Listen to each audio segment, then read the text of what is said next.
Hello and welcome to Blockchain Gaming World, episode 138. I'm John Jordan, and joining me today we have Quinn Kwan, who is the head of Web3 strategy at Delabs Games. How's it going, Quinn? Good. Hello, John. How's it Great to have going you for on the you? show. Yeah, good. Good to be here. Cool. So let's start at the beginning. Delabs Games have been going for a while, but maybe a little less familiar to some people in the audience than some of the other sort of companies we've covered recently. So let's just start. Can you talk a bit about Delabs Games? Who are you? How, where have you started from? What's the background there? Yeah, sounds good. So Delabs Games here is a South Korean gaming studio based in Korea, and we are actually a branch off of our parent company, which is 433, which might be more familiar to some of our users, some of our listeners here. Mm. Um, 433 has been developing mobile games for more than 13 years. We've had a lot of blockbuster games both in Korea and worldwide. We developed a lot of games for Korea in the beginning, but then we moved on towards a more global audience-based game. And now I guess our next step in gaming would be blockchain. So we've been developing 3 different blockchain games for the past 2 years, and we're pretty close to launch for our first game, which is Rumble Racing Star. Cool. Yes, we'll go through games in a bit of detail, but I guess just as you say, the parent company is called 433, and Mhm. the South Korean the games industry is really well known for a lot of sort of kind of hardcore sort of free to play mobile games, and 433 is well known for that sort of stuff. But Mhm.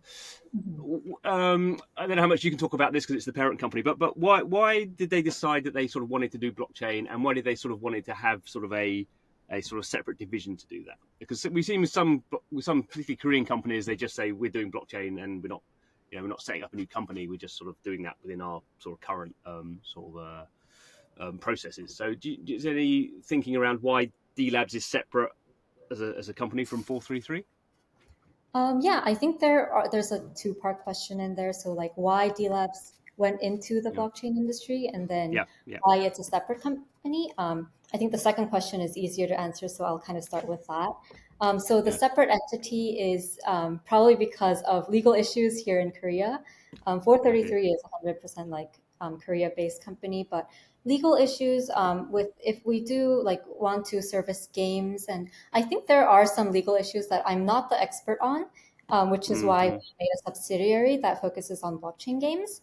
But the second part, I can kind of explore more into why we decided to delve Yeah. into the blockchain space. Um, so our CEO, James Jumo Kwan, he he used to be the CEO of Nexon. I'm sure Nexon is a more familiar name to everyone. Yes. And then after that, he moved on to create this company 433. And he is actually his background is really interesting in that he used to be a professor in psychology. And looking into the blockchain space, I think 433 we started looking into the blockchain space around 2 years ago when we started development for a blockchain. And what was really interesting and what I've always talked with James about this, but it's the psychology that blockchain can bring to games. Even games like building games, it's really all about psychology and how to make Mm. players have fun. And how to really motivate the players to be engaged, how you can really drive that engagement within the game and like creating this ecosystem. But with blockchain as well, there's like 2 different psychologies that take into place that we see as really powerful in terms of gaming. So the first thing is being able to really own your assets. I think that's really powerful. Um, so if you actually like spend your time and energy and money into like playing this game, making engaging in this game, and you never know what will happen to your assets, and there's no really any outside monetary value. Um, Mm. but blockchain kind of solves that problem by tying that into an actual like outside economy and being able to own that asset, know that it's verifiable on the blockchain. And we see that psychology as a really powerful thing. And the second thing, which is more important, is the interest alignment aspect that blockchain can really bring. So both in terms of technology and like the ethos, we see that blockchain is really a lot about community and like community driven initiatives. And actually, in the game industry, it's been that gamers have been monetized, and the game development company has always been trying to monetize these gamers. But in the Mm. Web3 space, there's a lot of mechanics in place that doesn't really like make it so that this has to be true. So in terms of engagement, either it's by playing, by creating content, by spreading this content out, um, the community members can actually go out and expand this game's ecosystem, this game's life cycle. And by that, the game can live on for a longer time and actually create more revenue. And with blockchain and that whole system that blockchain like technology can bring, there we can create different ways to share this revenue and have the same interest alignment with the gamers, the creators, the content creators, with the game development companies. So these are the two kind of psychological things that we see in blockchain that is really powerful when it's tied to gaming. So I guess that's the main reason why we entered into Mm. this blockchain space. We really see the potential that this ethos and this technology can really bring to gaming. Mm. Yeah, absolutely. I'm a big fan of psychology, so I'm glad you mentioned that. It's not something I Mhm. think that many blockchain games companies. I mean, I think I think it's inherent in sort of the idea, but I think it's something that maybe not all companies maybe think about directly. So it's good to hear that you sort of guys are sort of putting that sort of center rather than obviously everyone thinking about financial aspects of it. But I think it is that sort of psychology of owning stuff and then being more engaged in what's going on, and then how that feeds through, as you say, into sort of almost like co-ownership between the developer and the community, and that's I think something very different than we haven't seen before. Good. So we've talked about, I guess, some generalized sort of ideas about why you guys are doing this. Let's get into some games now. So you mentioned the first one and the one that's sort of most developed at the moment.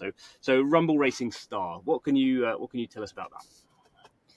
Yeah, so Rumble Racing Star, right now, that's the first game that is to be launched by Delabs Games. So basically, it's a lawnmower themed kart racing game, very casual party type Mm, game. It's currently actually developed by the main producer, one of the main producers of Crazy Racing Kart Rider, and James knew the producer back from his Nexon days. So we're yeah. bringing him in, and a lot of his team members also building this game.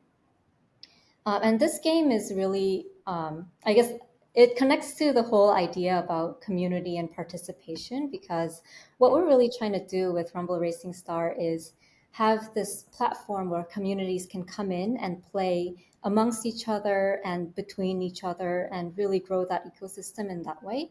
So one thing we're doing is we have partnered with a lot of PFP NFT projects, and we're talking really closely with those communities and the foundations of these projects to bring in their community, because we see they're one of the strongest, tightest knit communities in the Web3 space. And if they can bring on their members and compete against each other, like imagine Bored Ape Yacht Club members versus Goblintown mm. kind of tournament. So those are some things that we are doing, and we're really focusing on how we can get a lot of different communities involved in racing and competing against each other. But yeah, Yeah. Rumble Racing So Star, right? Mhm. I was going to just just go. How have you found sort of reaching out to some of those sort of PFP projects? Have you found that it's something they've been sort of quite open to, or I mean, obviously, sort of Board Apes is doing its own thing. I don't know so much about Goblintown. I don't think they're making games or anything. So is that something when you go to Goblintown, say for example, or I think you're doing stuff with Utes as well? You know, and you say, "Come into our Mhm. game," are they like, "What's that all about?" Or are they like, "Yeah, that sounds fun." It really depends on the community and like what kind of members are part of the community. For example, I mean, when we were creating these partnerships, we've talked to a lot of projects, and some projects Mm, were less into gaming, their focus was elsewhere. In terms of Goblintown, who's one of our closest partners, they were actually envisioning some like kart racing game when we started talking to them. So actually, like really, like everything lined up really perfectly. They were so into um, creating this game. They created a customized Goblinary for us that we put in the game, and they've been one of the most active partners for us. So it really depends on the project and like what direction they want to go. We definitely want to have involve a lot more community members involved, and that will come with closed beta tests and our game starting to launch. So we'll definitely see the feedback from the community a lot more when we do that. Mm. And is the obviously there's the time thing. So there's a community that owns NFTs that Mhm. maybe don't have a lot of utility, but then I guess from your point of view, you have to. I'm presuming this is the case that if I have a Goblintown NFT, I can bring that bring that exact one into the game. So you have to, I guess, do some building around that, or how do you sort of deal with that sort of? Because people always talk about interoperability is a great idea, but actually really hard to do in practice. So how do you sort of deal with those issues? Yeah, I agree.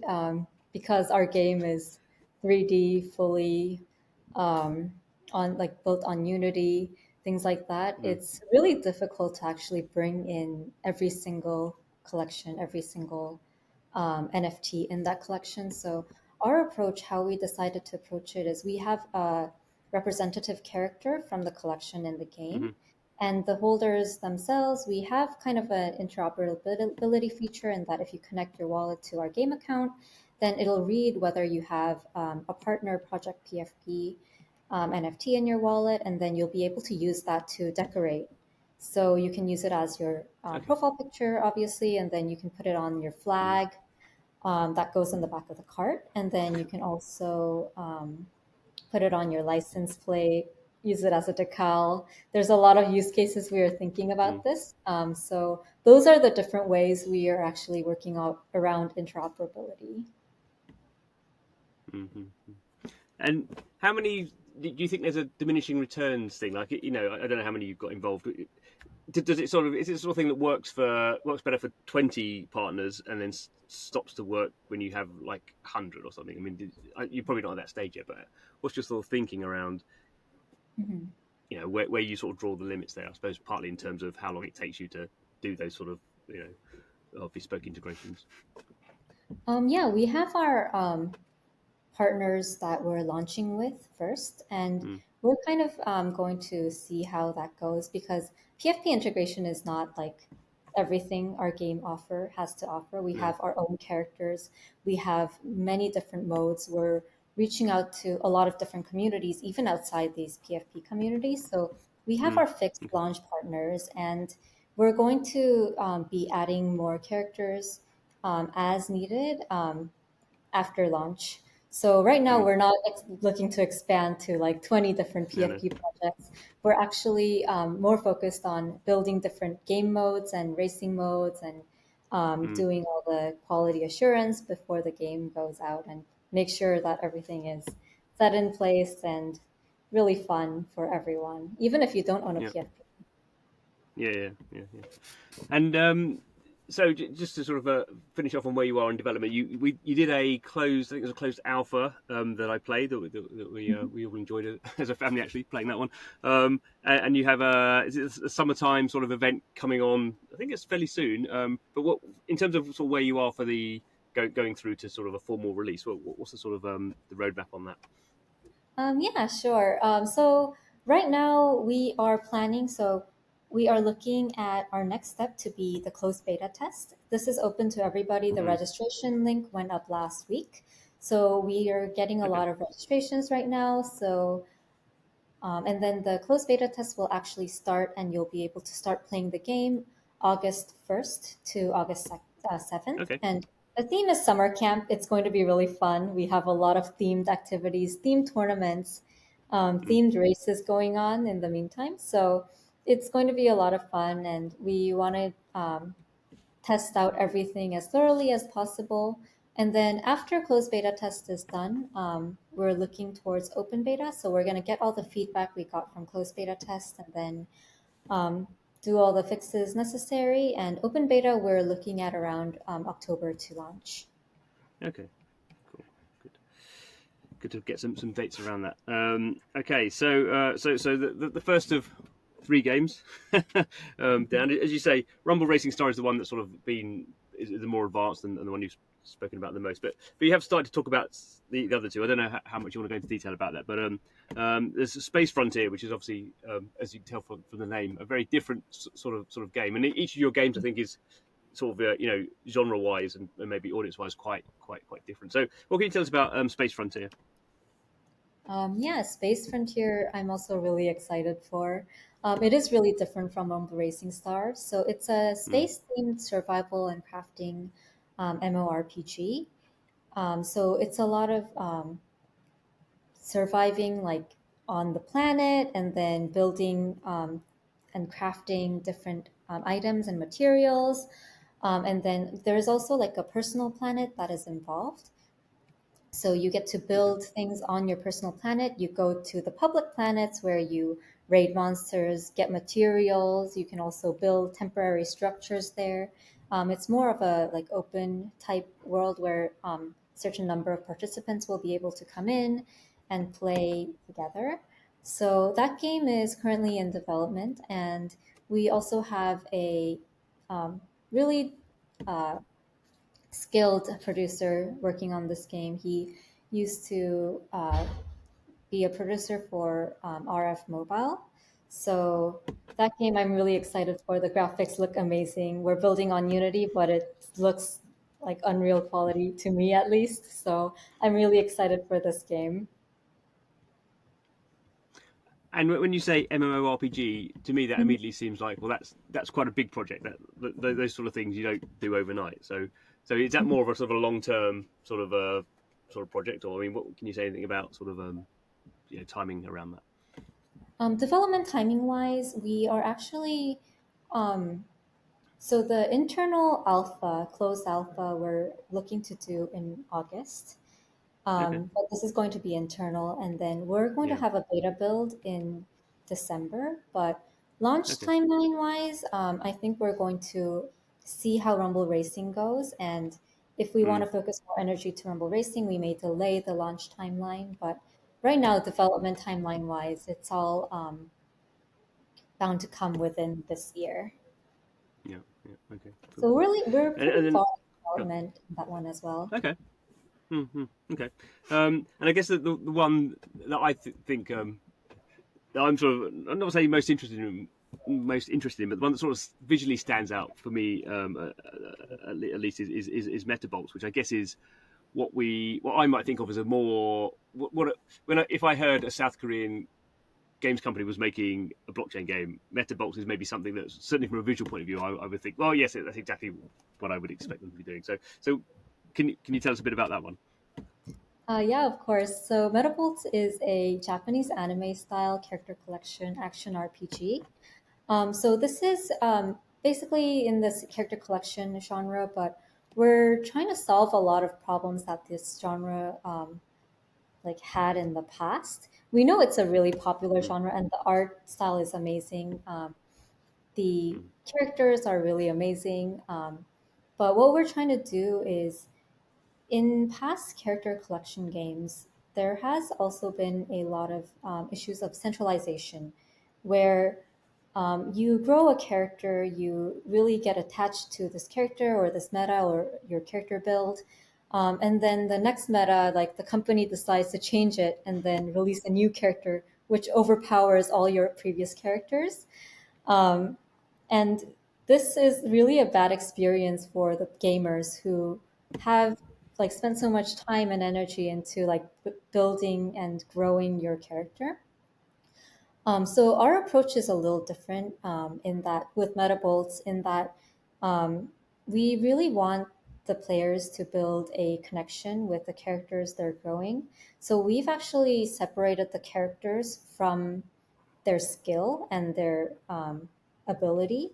So we actually, for each character, we actually have a really diverse skill library where this new skill comes out. You don't have to replace this character. You just have to integrate this new skill, learn this new skill.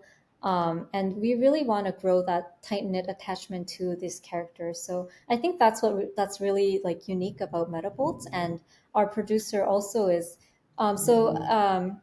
Just to mention, I think our like with DLabs, how we brought about all these games, we create games based on what the producer is best at and what they really want to build. So we really appreciate like their whole idea and thought process and the world they're trying to build. So we want to maximize what kind of thing they can like, what kind of game they can produce and do the best in. So we brought in the best producers that James actually worked with in the past, and for Metabolts as well. Our producer, he used to develop King's Raid, which is also a character collection action RPG.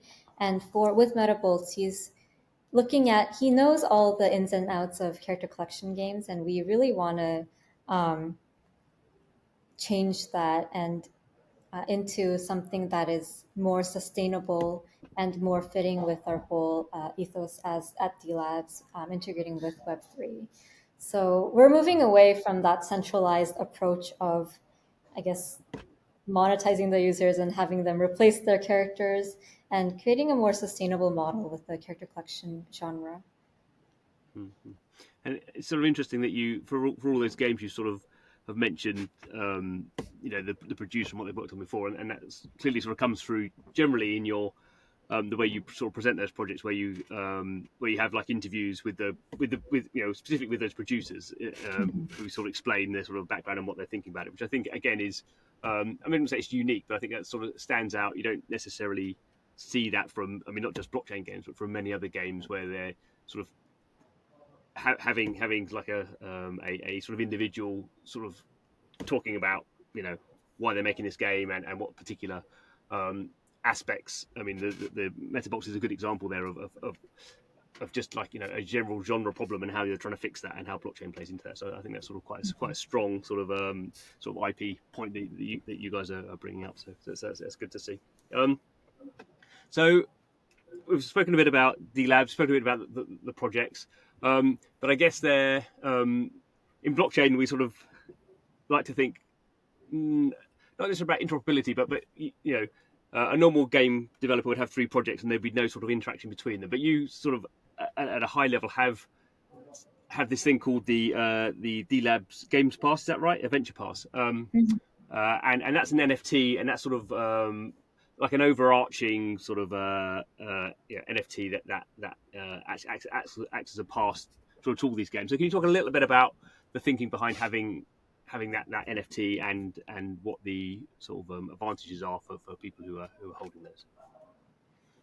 Yeah, so the DLabs Adventure Pass we created as sort of for us as an entry point into the Web3 space. And for the holders, we really see that we really want to bring these different genres of premium games to the Web3 space. And we definitely want to be able to give back to those who have supported us throughout the whole journey. So we created a VIP pass that is a game pass that will definitely like enhance the experience of playing these 3 games. And the holders of these passes will definitely get more benefits on the Web3 aspect of our games, as well as some Web2 just in-app purchase related aspect of our games. So we wanted to do a bit of community building before our game comes out, and see like interest. And I guess the DLabs Adventure Pass was one way that we started building this community that we have right now. And they've a lot of our community members have been really active in our past. So for the Rumble Racing Star private party, and right now for CBT as well, like a lot of people are excited for that. So we are really thankful for everyone in the community who has been there with us. Um, I guess after we minted out the Adventure Pass. Mm-hmm. Cool, good. And sort of more generally, you've been operating now for however many sort of months. I guess it's sort of between a year. Um, how do you find it? Because I guess as you sort of mentioned, there is this, as far as I understand it, there is this slightly weird situation in South Korea where there are laws around crypto in South Korea, which generally means blockchain games can't be released in South Korea because South Korea also has a licensing model, nothing to do with blockchain. But if you want to release games in South Korea, you have to go through a government agency to get a license. So we don't really have that in the same way in Europe or North America. So you have that sort of issue. So how are you sort of finding it as a South Korean company who, it clearly has most of its employees in South Korea? You can't release your games officially in South Korea, so you have to go global. And then there's been all this other stuff going on in sort of crypto and blockchain, which hasn't been the easiest environment. So, how have you has that sort of impacted you, or have you just sort of like, we're focusing on games, we're not really worrying about the outside? How do you, as sort of the head of Web3 strategy, sort of combine those sort of viewpoints?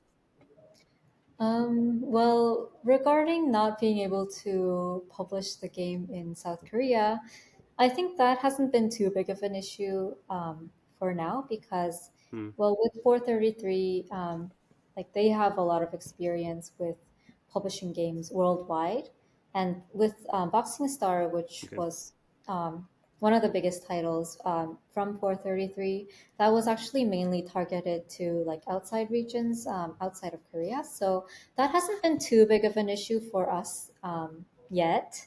But within the blockchain Hmm. space, we have definitely seen a lot of different things within the past 2 years, and it's it's been a ride, but we're still here and we're still making games. So I think that's what matters. Yeah. No, I think probably a lot of people have a similar view, and I guess to some degree, it's nice that you're not. I mean, you're a startup to a degree, but you're a startup from a bigger company, so you haven't got to have the whole just starting up on your own, having to raise funding and all that thing, which other sort of companies have. So you're sort of a little bit help from that. I mean, do you do you worry, or not worry, but do you, when you're sort of planning around game launches and all this sort of stuff, do you think about the stuff like the SEC, what's happening there in the States? Does that sort of impact you, or does Oh yeah, the price of definitely. Bitcoin, does that ever play into what you're doing, or do you just go, we're making games and we think we're making great games and people are gonna like that? Doesn't really matter what the sort of macro situation is. Oh, it does definitely affect us because Mm, with NFTs and tokens all being affected, and we're also planning a lot of different things around those as well. So there okay. are parts, and there have been parts where our strategy internally had to change. Mm, Also, with the PFP market being down recently, we're also yeah. looking back at our strategy around PFP NFTs, Mm, with our gaming NFTs, so in-game NFTs as well. Um, there were a lot of different aspects where we had to tweak our approach. And with tokens as well, we're closely monitoring the SEC situation. mm, So those are all those all affect us, but not directly yet because right now we haven't really launched yet. So mm, we're just um, tweaking our strategy like bits and pieces here and there to depending on what's happening on the outside world. But some things that are good is that the regulations are becoming more clear, which is good. So we know like mm. what we cannot do, what we can do. So that part, I think we see as a positive sign. Yeah, good. And sort of more generally, have you sort of been happy with the reaction? I guess, especially to Rumble Racing Stars. That's the one that's all you've been pushing the most. You think that's sort of resonating with an audience? Yeah, I think everyone who's played Rumble Racing Star, they've given us like really great feedback. Everyone's enjoying the game a lot. So I think Mm, we had pretty good reception, and I'm pretty excited to see like with closed beta tests once we get it out to a bigger audience, like what kind of reception we'll get. yeah, cool. So I'm pretty excited to see that. Good. Well, it's good timing for the podcast then. If we're on the 1st of August for the for the next playable for those who've signed up, where is the best place for people who want to find out more? How should they? Where should they look? To find out more about Rumble Racing Star and Delabs, we have a Twitter account, both Delabs Official and Delabs RRS, and we also are updating a lot of different, like more recent updates on Discord. So if you want to join our Discord, you can find that on our website or on our Twitter. So those are the Cool. two main places that would be great to get the latest news. Yeah, yeah. And if you really want to be a true fan, then the adventure pass is obviously available on marketplaces now. So you can show your fandom by getting one of those and getting in early to some of the activity there. Thank you very much, Quinn. That was really great to get the background there. Thank you, John. It was a pleasure to be here. Thank you. And thanks to you who are watching, listening, however you are consuming the podcast.